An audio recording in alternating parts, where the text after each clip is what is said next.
Welcome back, viewers, to another episode of the Contagion Chronicle. This link is only available on my Patreon, so if any of you others, non-patrons, have sneaked it into your search bar, then shame on you. This will be edited down for the Onyx Path YouTube channel, and of course we've just concluded the Contagion Chronicle Kickstarter, which did better than expected, so thank you very much everyone that backed it, pledged to it, and we will be starting the game from here. We last left our group splitting up for the night. Each of them had their own little source of investigation, something they were intrigued by about the recent events. Some of them geographical, some of them historical, some of them certainly supernatural. And we open tonight's story with our ivory claw, Thomas, on the phone from his apartment. He's calling a member of his pack. Who are you wanting to get in touch with, Thomas? Kalia, because she should know ahead of everybody else. So you get in touch with Kalia, your alpha. The phone rings, and she picks up very quickly. It's just before working hours, so you don't think you're going to be interrupting her too badly. We'll say it's about 8:30 in the morning. Morning. Sorry to bother you this early. Is this an emergency? It might be. So the number that called the mobile at our pack meeting last night left a message that self-destructed, and the message said you don't belong with them without specifying anything else. And do you think that was referring to your pack or your new bunch of friends? I should hope it refers to the new bunch of friends, because I belong with the pack, but I'm afraid somebody's watching, and I'm afraid somebody's tracking me, and I'm not sure if I can figure out who it is by myself. Well, rest assured that message wouldn't have come from anyone within this pack. You belong with us, whether you like it or not, Thomas. Oh, I like it, but do you have a way of out of character? Do I still have the number, or was it like no number? Like no number. Oh, fair enough. Your inkling is it was almost definitely a ghost in the machine, effectively. Okay, so the main character, it might be supernatural in origin. I hope not, but I don't even know whether to hope not or not. But when someone spooks you, Thomas, when someone lays down a threat or warning or something of that ilk, the first thing you do is, quite rightly, tell your friends. So, good work bringing it to my attention. Someone wants you to go the other way from one of your groups of associates. Now, all you can really do is continue with what you're doing and see whether those threats escalate. I have no doubt that if someone comes for you, physically, you will be able to handle them, at least in the short term, until you can bring your pack to bear, and if needs be, you can bring your new group of friends to bear, but make sure they stand in front of you. You are more important than them. You are, to use an oft-used term among our kind, more pure than them, more righteous than them, more deserving than them. They are all abomination, ultimately. So if something is trying to divert you from your course, your cause as a werewolf, then you sacrifice your new day-old friends, you get to your pack, and then we handle the threat. Of course. And again, sorry for bothering you. And No. I appreciate you getting in touch. It shows your dedication. Now, have you been in touch with Pride yet? I assumed that Pride would prefer to be in touch with me, but I don't want to. Yes, don't go and visit him at his home. Yes. He does not like to be disturbed there. I'm sure he will reach out to you. He doesn't like using phones, though. Do you have any idea? I mean, he'll tell me, but has he spoken anything? What have I done wrong? I'm not sure. It's very strange for Pride to get so animated, quite frankly, about anything that's on in our rather mundane world. You know how obsessed he is with the shadow. Yes. So, unless you did something to violate a spirit, a totem, you insulted our totem in some way, or you're dabbling in things that he feels are his domain, then I couldn't tell you. I did ask him, and he described it as a personal matter. Fair And enough. that doesn't mean it is not my business, after all. You are all mine. But he said that it would be resolved swiftly and without bloodshed, so I can rely on the two Okay. of you to talk it out. Absolutely. Make sure I can rely on you, Thomas. Don't let me down. Absolutely not. And right, I'll get to it. Thank you again. She hangs up. Right, so that yeah, I think Thomas is going to.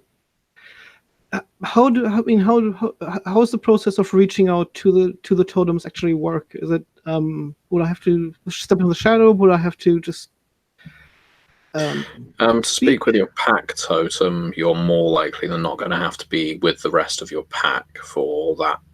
That your pack totem isn't, despite its observation nature, going to be over your shoulder constantly. Your personal totem, however, is a lot easier to reach. You've probably developed some kind of ritual, some kind of calling that brings your little cat to your side. Fair enough. But do I have to step into the shadow to, I guess, see and kind of have an easier way of speaking with him, or is it? Yeah, otherwise everything's going to come through to you in rather abstract terms. That's true. So yeah. It can, your totem can influence the real world. But yeah, unless you're in the shadow, you're not going to be able to speak with it directly. Fair enough. So I'll no, I think I had the one harmony marked down so I can step into the shadow easily. So I'll step into the shadow and Why don't you describe for me how your apartment looks in the shadow? I think this is probably the place that you killed your father. Oh boy, yeah, that's very true. If this is a place you commonly step through, and you're not wearing it too thin and attracting the wrong kind of spirit, what does the shadow version of your apartment look like? Is it idealized? Is it more horrific? Is it something out of your nightmares? I think it's probably obsessively idealized. I mean, he's already kind of got obsessive compulsive tendencies in his life, and his apartment is very minimalist, very like just chrome glass, white furniture, very little decor.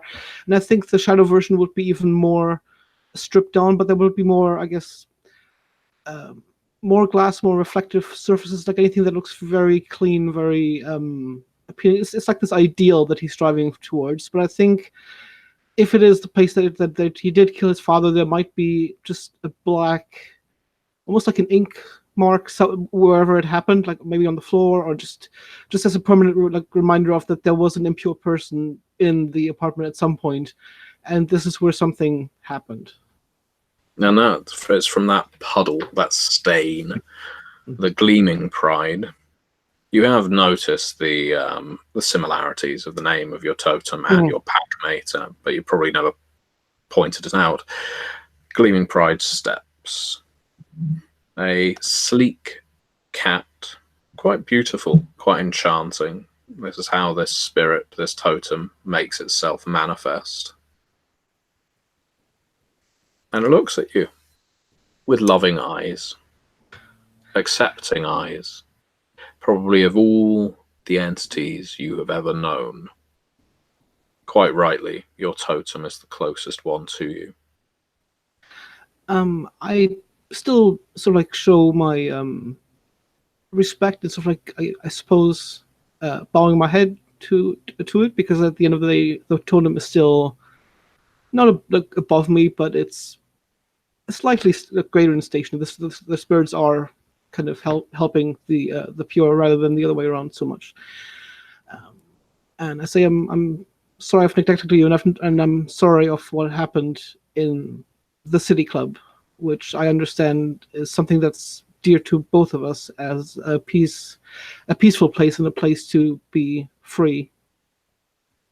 As Gleaming Pride stalks around you, you get to see its other side, and it's like it's been mauled. You can see some of the furs being scratched away. And it's not a stretch to imagine that this is an effect of a place of great importance to it being so damaged by last night's events. Is there anything I can do to help you faster, to I don't know, to restore this like more quickly? It speaks to you. Okay. You strengthen the faith. My faith? You make it safe again. You make the sanctuary safe again. You extend your territory. Extend our pride to the city club, as you call it. You make it a part of your territory. And you make sure nothing like this ever happens again. Do you have that been going on? It's like it just didn't seem natural. What happened? I mean, what happened was horrible, no matter what it was. But have you its seen hackles rise up and it hisses like a mundane cat would if threatened by something. The events of the previous night were supernatural, were born of corrupted shadow, were damaging. It reveals its side to you again, scored to the shadow as much as it was to the woman that burned. Do you know where it originated? No. When she came in, it was like a poisonous, toxic spirit of pollution walked through those doors. And I tried to reach out to you and warn you, but I could not. I was not stronger than it. I'm sorry. I'll try to strengthen you. I will make this place my territory. I will do what I can. I'll figure this out somehow. And thank you, and just thank you in general. There is something diseased. Beware, Thomas. This cancer in the club now. It will erode the flesh and the shadow, and through it you can expect to see far more rats than I can catch. Wait, it's still in the club? It hasn't left? Oh, the club is poisoned now. Oh boy. Yeah, I mean, out of character, I'll make a note to figure out a way to purify if I can, or to maybe later on in the night approach the club in the shadow, but that will happen later. And in character, I'll say I'll visit again later tonight, and I'll try to figure something out, and I'll look for the rats if I can find any. Would you know? I know this is asking a lot, but not the woman, the person I was speaking with when the fire happened, is she a spider host? No. Is she a host of anything? She is a vacuum. She has a hollow and a spark, but no spirit.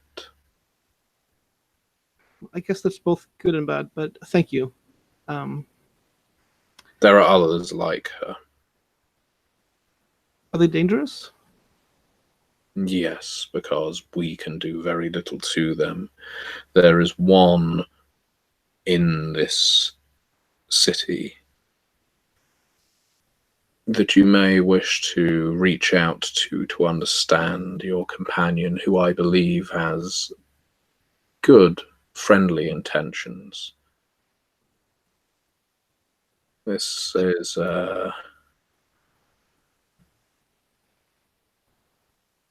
one once made of spirits, now all absent of life.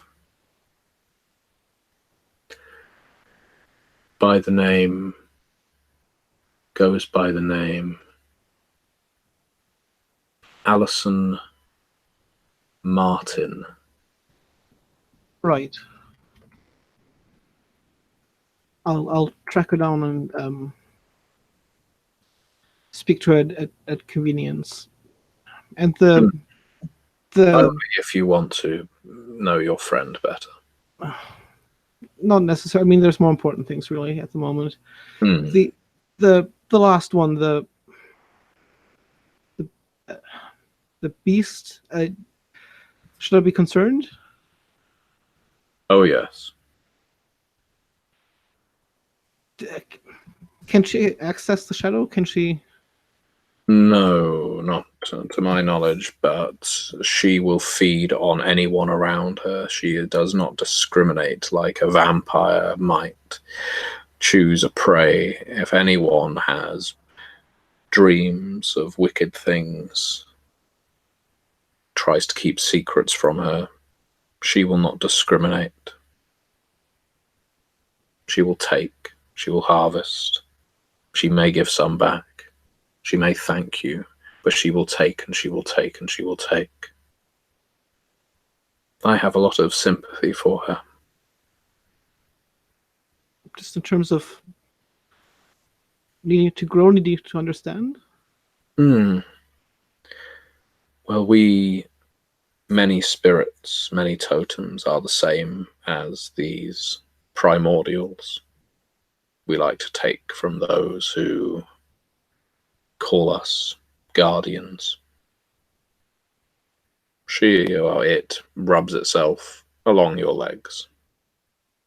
Oh, I mean, for me, it's not a taking; it's a giving. You do know that, right? Exactly. Right. I'll be off and see what those three are up to, and thank you for coming by and just.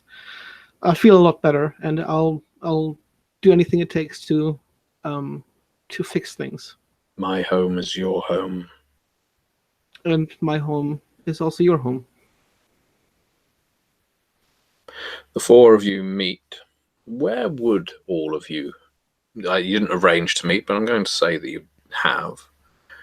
Where would the four of you meet up after all this took place? What's a safe communal area? Connor, any thoughts? Oh, I mean, yeah, absolutely. There's this really, really nice coffee and breakfast place that I love to go to after a long night out. So absolutely, that'd be wonderful for the group of us. I mean, it really fits our mystique, as it were. Wonderful. So that's where you go, barring any objections. Who can object to that? Exactly. Thomas is going to be a little late as he spends a little bit of time in the shadow. So the three of you are there first, meeting up again, refreshed after the night. Well, I say refreshed. Liza is looking a bit ragged around the edges. She does need a lair. It's not good for a beast to just be on the move constantly.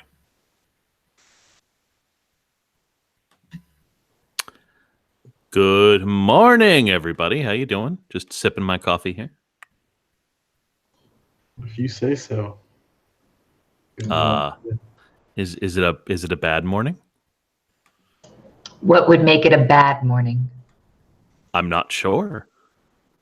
Car ran over your foot. Sick dog. Being almost totally cut off from your actual soul because you're in a strange place where you don't know anything, kind of a little bit. Oh yeah. Being cut off from your actual self because you're stuck in a strange place.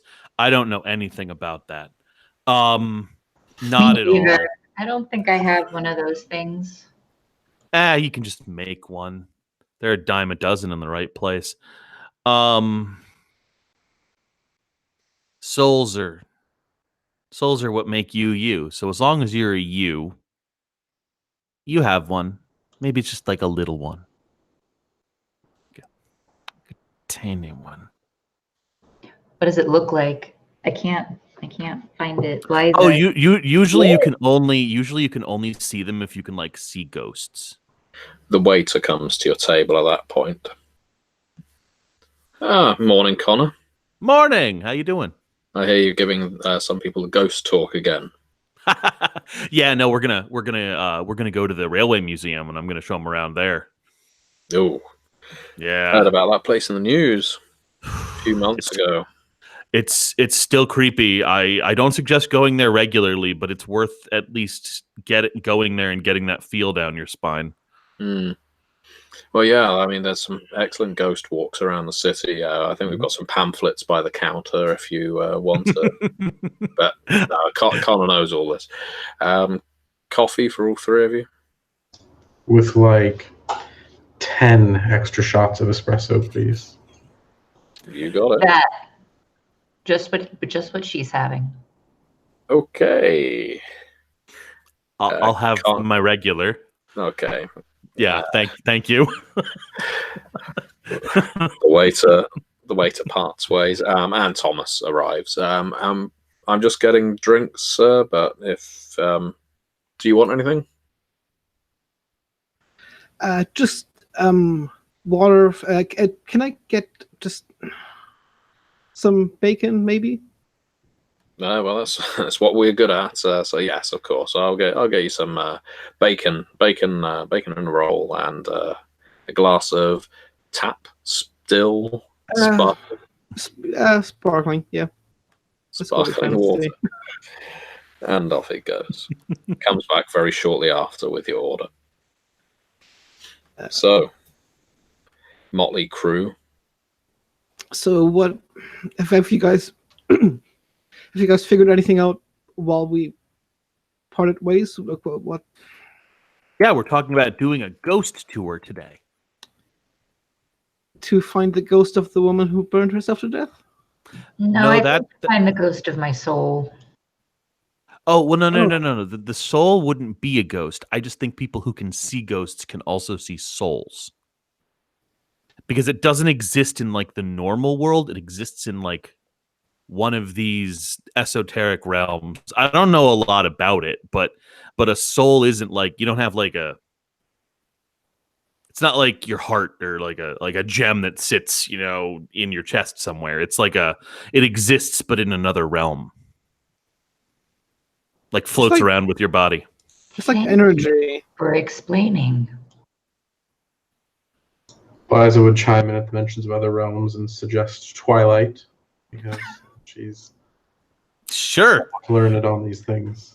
Y'all know more than this about this than I do. I don't like the other realms I've been to. Right, but so ghost tour to where? Oh, the railway museum. Why? Is the waiter there at the moment? No, he's serving someone else.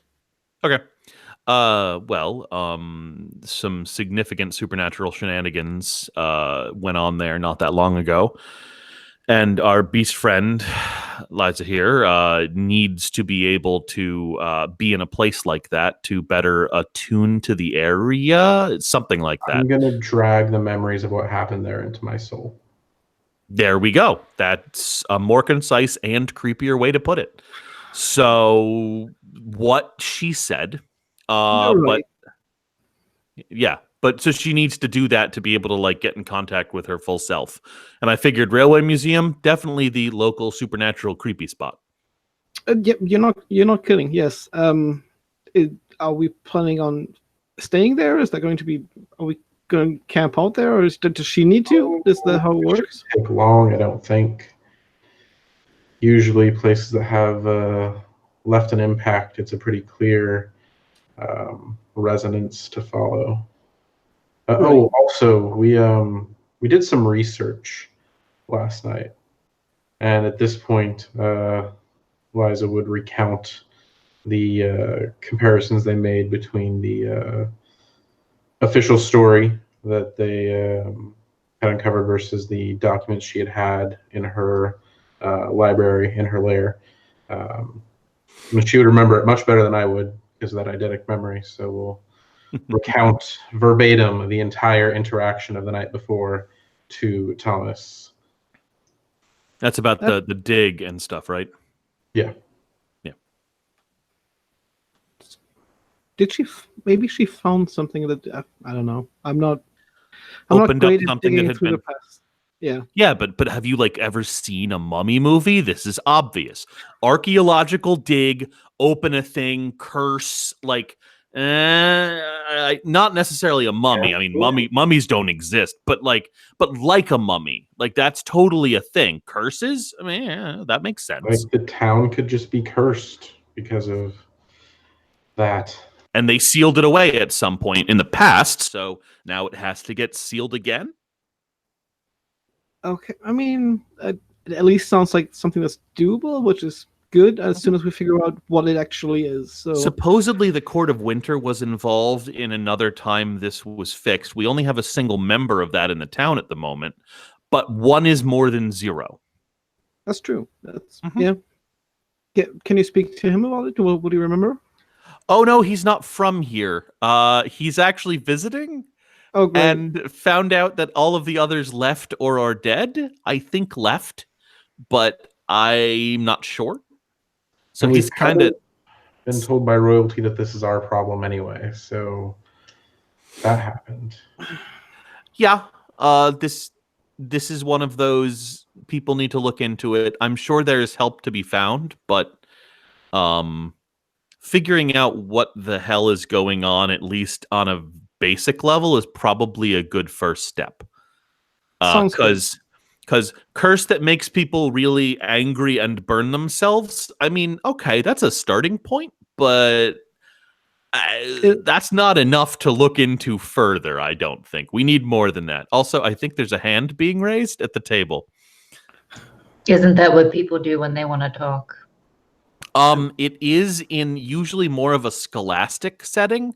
However, as I saw your hand up and now I'm gesturing for you, I guess it worked perfectly fine. So please, go right ahead. Thank you for explaining. There was somebody outside of the club. Liza saw them and we didn't go talk to them. Vampire. Oh, the vampire. Sure. That. Maybe he knows what happened. Maybe he saw something go in or come out. So we could ask him, maybe. On an out of character, do the changeling courts here have any real relationship with the local vampires other than we leave you alone, you leave us alone?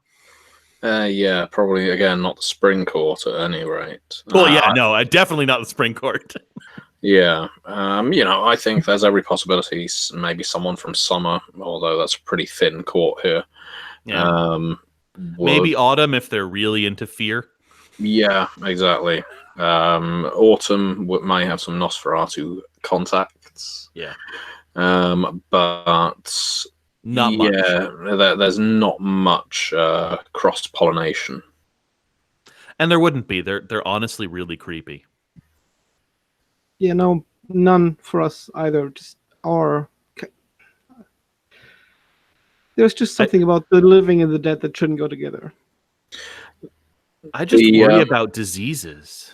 The best, what you've found in your limited attempts to find out about other supernatural creatures in the region, is usually the best people to ask are individuals like Liza, because they tend to have families and are connected to one or more other creatures, and hunters, because they have to know what threats there are in the region, especially if they are powerfully connected hunters.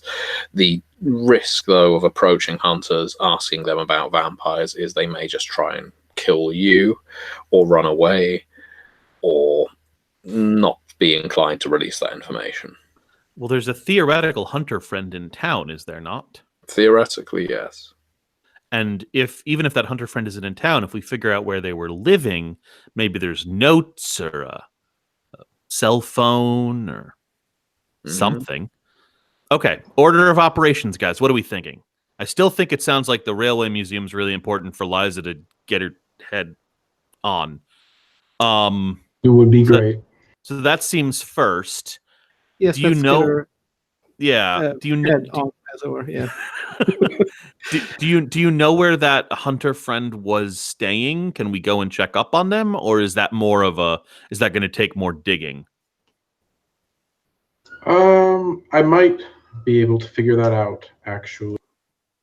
Because that might be we want to look into this dig, but knowing a little bit more about the lay of the local land might make us less likely to stumble into a punji stick trap, real or metaphorical. So at this point, I would like to use my usage of Mimir's wisdom to ask a specific question of the storyteller. Where was the hunter staying?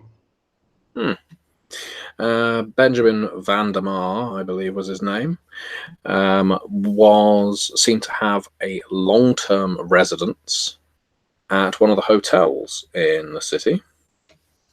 Let me just check my notes. And of course, by drawing on the atavism, she gets all weird swarm of lettery things again for everyone who can see. Yes, so currently, by all means, describe what everyone else is seeing. So it's come up before, but essentially like a swarm of sentient letters, symbols, runes, whatever, all black, just kind of swarming all around her and inside her, and thoroughly creepy. And like I said, Maya probably thinks they're nanobots. So you can glean from this information, no one else can, that Vandermar was staying at the Dan Hostel in Odense City, which is, as the name implies, it is just a hostel. So he may have even been sharing a room. Certainly, from your memory of him, he was more uptight and, one might say, even wealthy than to stay in a hostel. But you don't know what mission he was sent on, why he was there. He could have been spying on someone. So he was staying in a hostel, but it's not really like him. Of course, sending the random message to me out of nowhere after I left the order is also not really like him. But I know the name of the place. We can probably find it, head there after the Railway Museum, see if there's anything left of him or his things. I would love to get my hands on any of his journals. I mean, that sounds worth looking into at the very least. So how about we head out to the Railway Museum after we get our... we already have our drinks. I'm not sure we have our bacon and roll yet. That was delivered quietly while the waiter Wonderful. may have tried to listen into your conversation and really picked up on nothing. Mm-hmm. So once everyone's done eating, drinking, and having way too much caffeine because they don't understand 10 espresso shots is a poor choice, we are probably we're probably good to go for the railway museum. How far away from where we currently are is it? We need to rent a car, take a taxi, or is it walkable? You could probably just get a taxi. It's easy enough. Won't take Will you you- more than 30 minutes. Okay. We'll use whatever local taxi or taxi service there is and get our butts over there, I think, unless anyone has any objections. No, and Thomas is paying, so. Oh. Sure. Big spender over here. I'm never going to complain about somebody saying, "Oh, I'll pick that up." Like, eh. So while they're in the taxi, Thomas discreetly texts Kalia about the primordial and everybody heading to the railway station, and kind of just saying that seems concerning. Should the pack come? Should I stop them? Should I do something? But yeah, just text it obviously, and like trying to keep a poker face while he's doing it, because we're sitting in the cab together, not to have anybody notice. You get a response almost instantly that says, "Go, I'll send backup." Yeah, and yeah, I'll not respond because that just it'll just be blabbering. But yeah, I'll go with them. And Okay, you make your way to the Railway Museum. The Railway Museum is one of the more popular tourist attractions in Odense. It contains a vast quantity of old steam railway trains and paraphernalia related to such. I say it's one of the more popular tourist destinations. It was. These days, not so much. It is the weekend. It should be pretty packed with people. Well, if not packed, at least there should be a line running through it going past all the exhibits. The man on the desk looks tired, well-worn, and bored. When you arrive, the car park outside has about 5 different vehicles in. It could probably house somewhere between 50 and 80. So it may just be the employees who are here. He perks up a little to see the 4 of you arrive and immediately says, "Out of towners?" Mostly, I'm a local, just bringing people to take a look. You don't I've even been need before. to enter. You don't even need to enter the Railway Museum. None of you need to enter to immediately pick up that there is something deeply wrong here. And I don't just mean from the fact that it's empty. For the changeling, this place feels cold, it feels hostile, but a cold hostility, a deep foreboding. For the Promethean, this place feels inhuman.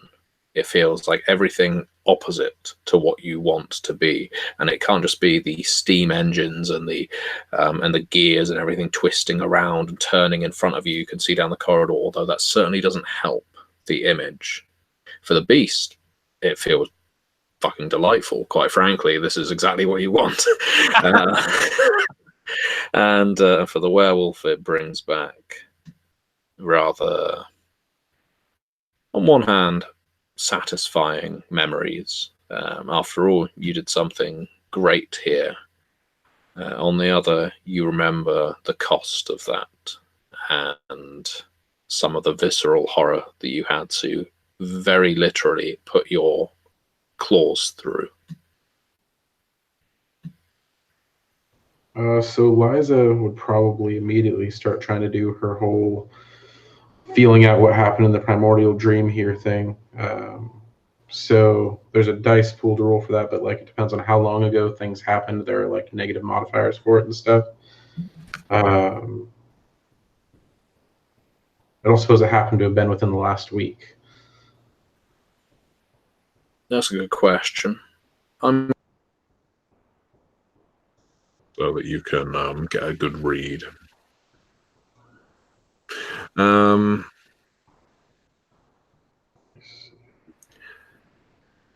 Are you going to roll, or do you just want the, I guess, basic visual? No, I'll make the roll. Give me just a second here. I'm actually going to send.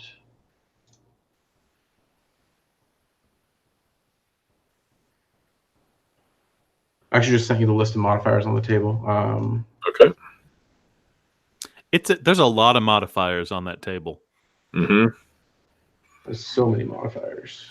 From playing a beast in another game, I know there's a lot of modifiers on that table. That's why sometimes you just drown the offender yourself. It's only going to be a -1. Well, that's not so bad. What's the Colton layer? 3, 4, 7, 8, -1. And just because we really want this to work, I'm actually going to spend willpower on that. Good thing I did. 2 successes. Oh, okay. That's okay. You can tell that someone was taken here. Someone was snatched, taken away. They felt lost, afraid, alone. And then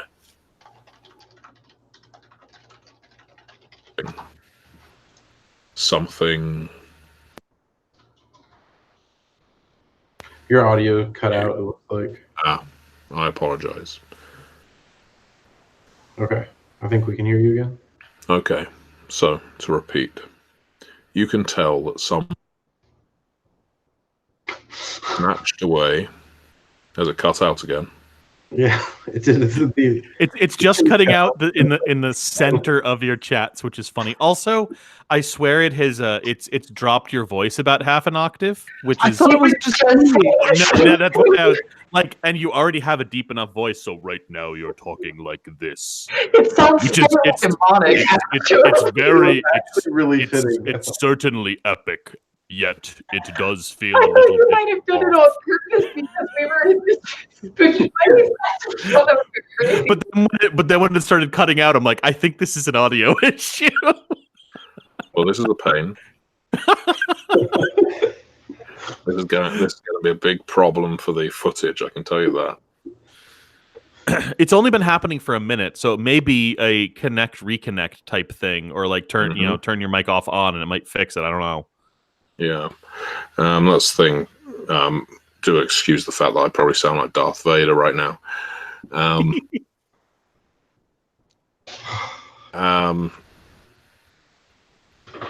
Usually it'd be because there's like a program running or something uploading or downloading, but I can't see anything like that is happening. So what I will do is I will stop this broadcast. So thank you very much anyone who's watching, but we will restart it. I'm going to do a full reload of everything, and we will continue from the point at which the beast was getting a good read on the horror. Okay. This will be edited, don't worry. Oh yeah, I'm sure. All right.